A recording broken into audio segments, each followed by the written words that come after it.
I am confused. Being philosophically consistent and being a very honest person, I'm sure you can tell me where God came from. And in addition, once you've told me where God comes from, please try to clarify how you can figure that a spiritual force can have an impact on a material universe to create it.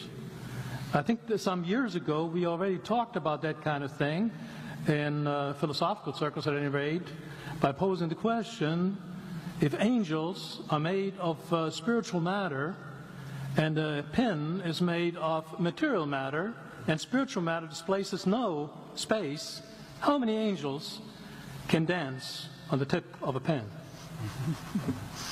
I have a sense of sort of reversal experience here, but please do, go ahead. You got 5 minutes. Now, I just want to know which question. That's all right. You may take the rest of the minute. We're supposed to do one question at a time. Which one would you like? That was part of the format for the debate. So which question? I want you to fill in the story of the rest of the beginning of the universe. God, spiritual matter, impact on material matter. Okay. So 2 questions. All right. Go ahead.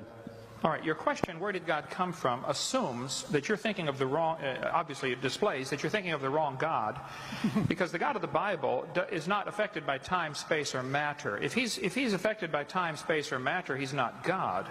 Time, space, and matter is what we call a continuum. All of them have to come into existence at the same instant, because if there were matter but no space, where would you put it? If there were matter and space but no time, when would you put it? You cannot have time, space, or matter independently. They have to come into existence simultaneously. The Bible answers that in 10 words. In the beginning, there's time. God created the heaven, there's space, and the earth, there's matter. So you have time, space, matter, created a trinity of trinities there. Just, time is past, present, future. Space has length, width, height. Matter has solid, liquid, gas. You have a trinity of trinities created instantaneously. And the God who created them has to be outside of them.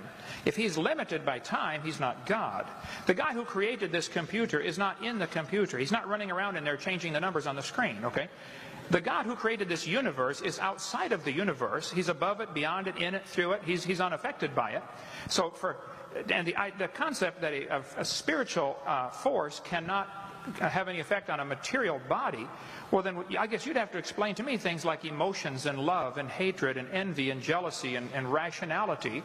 I mean, if your brain is just a random collection of chemicals that formed by chance over billions of years, how on earth can you trust your own reasoning processes and the thoughts that you think? Okay, so your question, where did God come from, is assuming a limited God. And that's your problem. The God that I worship is not limited by time, space, or matter.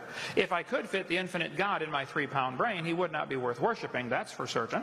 So that's the God that I worship. Thank you.